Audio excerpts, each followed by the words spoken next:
I didn't know how long I sat there on the kitchen floor. The spilled coffee drying into sticky streaks on the tiles. My tears leaving trails down my cheeks. The silence in the house was deafening, interrupted only by the occasional chirp of a bird outside. It was as if the world kept turning, indifferent to the bombshell that had just detonated in my life. When Greg finally called back, it wasn't the relief I expected. His voice was rushed, distant. "I'm so sorry, honey," he said, and I could hear muffled voices in the background. "I'll try to get a flight back as soon as I can. But it might be a couple of days. Everything here is just crazy." A couple of days? His parents were dead. His parents. My voice wavered as I tried to keep it together. "Greg, they're gone. Don't you understand? You need to come home." "I know," he said, too quickly. "I'll figure it out. There are things here I can't leave undone. I'll call you later, okay?" Before I could say another word, the line went dead. I stared at the phone in disbelief, the ache in my chest expanding into something darker. How could he sound so casual, so indifferent? But I shook the thought away. People grieve in their own ways. I told myself, maybe he was just in shock. I had to start making arrangements. Alone. The funeral home smelled like artificial flowers and too much air freshener. I sat stiffly in a leather chair, a pile of pamphlets on the desk in front of me. Cremation or burial, open or closed casket, floral arrangements, music, obituary notices. It was an endless list of decisions, each one more overwhelming than the last. My in-laws hadn't been the kind of people to plan for their own deaths.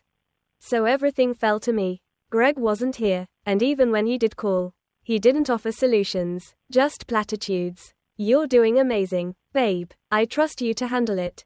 Handle it. I wanted to scream. These weren't my parents. They were his. And yet here I was, drowning in the responsibility while he sat in some boardroom 1,000 miles away.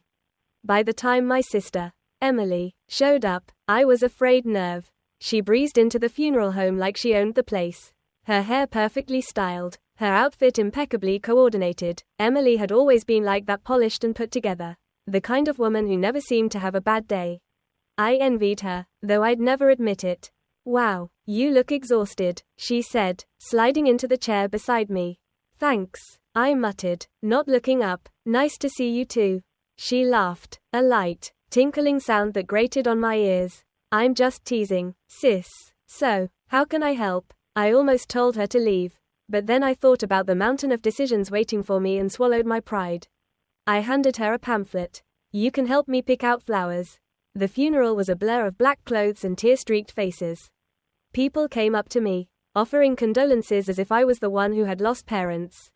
Greg had finally arrived the day before, just in time to stand beside me during the service, his hand resting lightly on my back. But even then, he seemed elsewhere. His eyes darted around the room, his smile forced when people spoke to him. I told myself it was grief, but deep down, I knew better. After the service, we hosted a small gathering at my in-laws' house. The home was too quiet without them, their absence hanging in the air like a physical weight.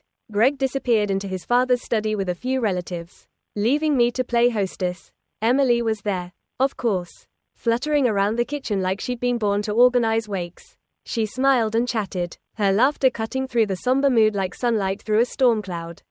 At one point, I caught her leaning close to Greg, whispering something that made him smile, a real, genuine smile, the kind I hadn't seen from him in weeks.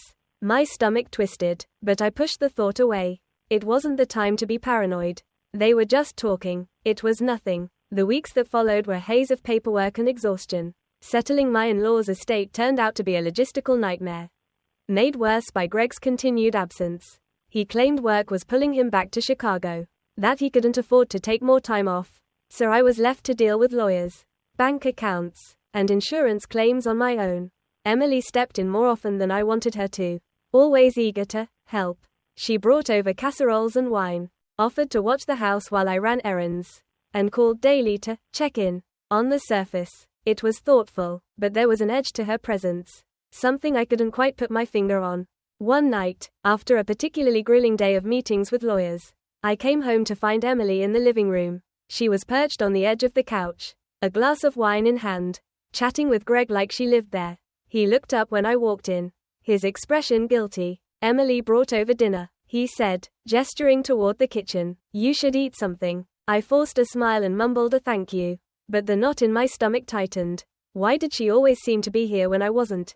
The moment I uncovered the truth, it wasn't dramatic. There was no gasp, no heart-stopping realization like in the movies. Instead, it came in slow, piecemeal fragments that chipped away at my reality until I couldn't deny it any longer. It started with Greg's phone. He'd left it on the nightstand one morning before rushing off to a supposed early meeting. Normally, I wouldn't have touched it, but it buzzed incessantly, the screen lighting up with a string of notifications. I glanced at it out of habit, expecting work emails or perhaps a message from a friend. Instead, I saw a name that made my stomach drop. Emily.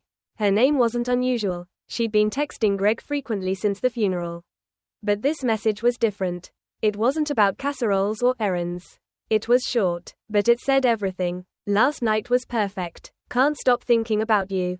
XO. My fingers trembled as I unlocked his phone. He wasn't cautious. The passcode was the same as always. The thread of messages between them spilled out like poison. Some were innocuous. Are you okay? Or, let me know if you need anything. But others left no room for doubt. Wish I could see you again. Maybe next weekend. Missed your voice today. Call me when you can. The worst one was a photo. It wasn't explicit, but it was Emily, her face. Her coy smile. Her unmistakable handwriting on a hotel room note card.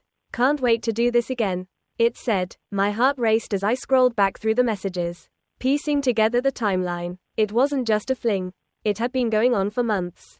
I don't remember much of what I did after that. The phone slipped from my hand onto the bed, and I stared at it. My thoughts a tangled mess of fury, heartbreak, and disbelief. The pieces began to fall into place, the late-night meetings. The way Greg's eyes lit up when Emily was around. The sudden urgency to return to Chicago. He hadn't been working late. He'd been with her. And Emily, my sister. The woman who had grown up beside me. Who had shared my childhood. Who had stood beside me at my wedding. How could she do this? How could either of them? That evening, Greg came home as if nothing was wrong. He tossed his bag onto the couch and kissed my cheek absent-mindedly. His eyes already on his phone. The casualness of it, the sheer normalcy, made me want to scream.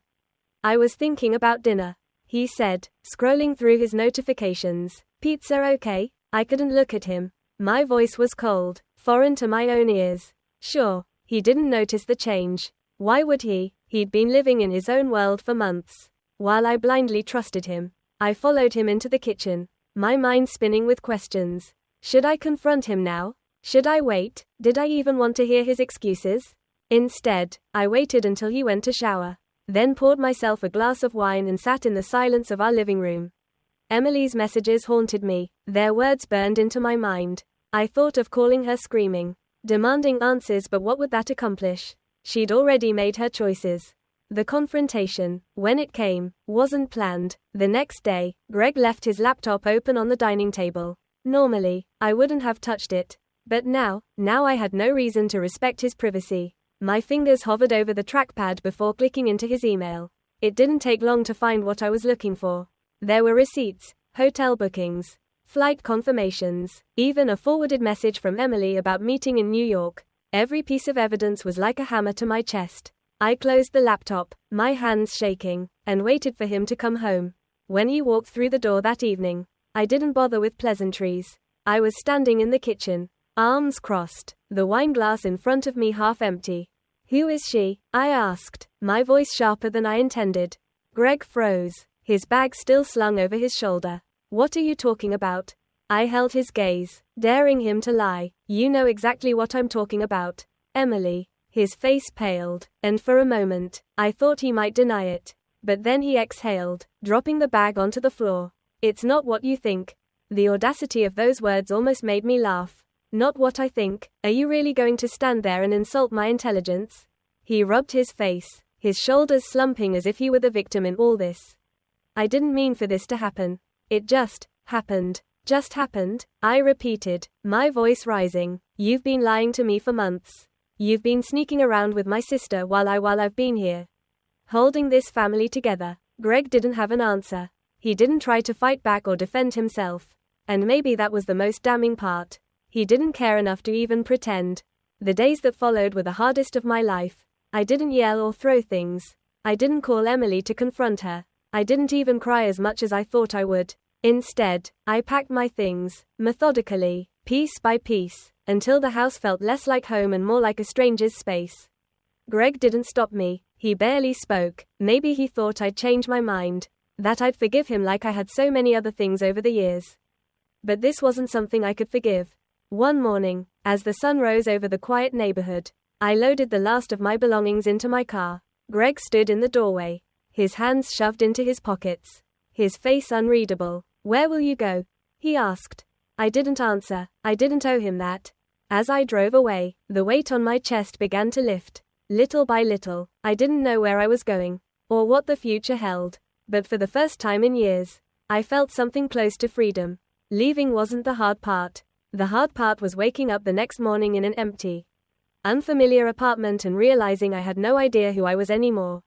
Everything I had built my life around, my marriage, my family, even my sense of self, had been shattered. I spent the first week in a fog, unpacking boxes with no real purpose, eating only when I remembered, and sleeping in fits and starts. It wasn't grief, it was something deeper, the loss of an identity. But as the days passed, the numbness gave way to something else, anger. It started small, bubbling beneath the surface, until one day it erupted. I was sitting on the couch, staring at an untouched plate of food, when I grabbed it and threw it across the room. The crash of porcelain against the wall was louder than I expected. But it felt good, cathartic. That was the moment I decided I wasn't going to let them destroy me. Not Greg, not Emily, not anyone. They might have taken pieces of my life, but they weren't going to take me. The first step was finishing what I had started with my in-laws' estate.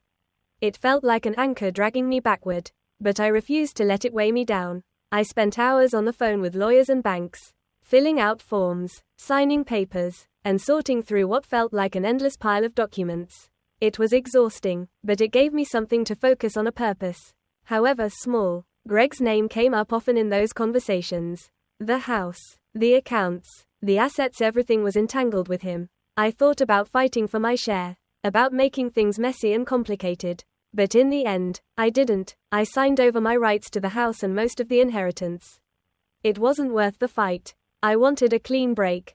Emily tried to reach out. Of course, she left voicemails, sent texts, even showed up at my apartment once. I never responded. Her messages were full of apologies, excuses, and desperate pleas for me to talk to her. But I couldn't. What could she possibly say to justify what she had done? I deleted every message without listening to them. Seeing her name pop up on my phone made my stomach turn. Greg, on the other hand, stayed silent, not a single word after I left. I thought that would hurt more. But it didn't. His silence was just another confirmation of what I already knew. He was a coward. He'd been too weak to stay faithful, too weak to admit the truth, and now too weak to face the consequences. I started small, a morning walk around the block, a new haircut, a trip to the bookstore, where I spent hours wandering the aisles and picking up novels I'd always meant to read. It wasn't much, but it was a start. Slowly, I began to rebuild my life, piece by piece. I found a part-time job at a local nonprofit, something I'd always wanted to do but never had the chance. The work was fulfilling, even if the pay wasn't great. I met people who were kind and genuine, who reminded me that not everyone in the world was selfish or deceitful. I joined a yoga class. At first, it felt awkward and unnatural, but over time, I grew to love the quiet moments of stillness and reflection. It became a sanctuary, a place where I could let go of the chaos in my mind and just breathe.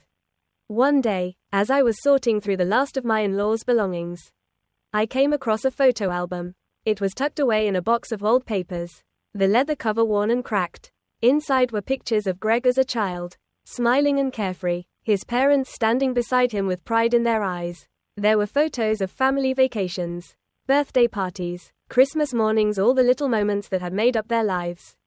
I felt a pang of sadness as I flipped through the pages. Despite everything, I couldn't deny that Greg had been shaped by love. His parents had been good people, and for a time, I had loved them, too. It was a reminder that life was complicated, that people were complicated, and maybe, just maybe, I could let go of the bitterness and move forward. Months turned into a year. By the time the first anniversary of my in-law's death rolled around, my life looked completely different. I had moved into a new apartment, closer to the city, and started working full-time at the nonprofit. I had made friends, rediscovered old hobbies, and even started dating again, not seriously, but enough to remind myself that I was capable of love. Greg and Emily were still a shadow in my life, but their hold on me had loosened. I didn't think about them every day anymore. When I did, it wasn't with anger, but with a kind of detached acceptance. They were a part of my story, but they didn't define it. On the anniversary, I visited my in-laws' grave. It was a cloudy afternoon, the air crisp with the first hints of autumn. I stood there for a long time, thinking about everything that had happened, everything I had lost and everything I had gained. When I finally walked away, I felt lighter, as if I had left something behind.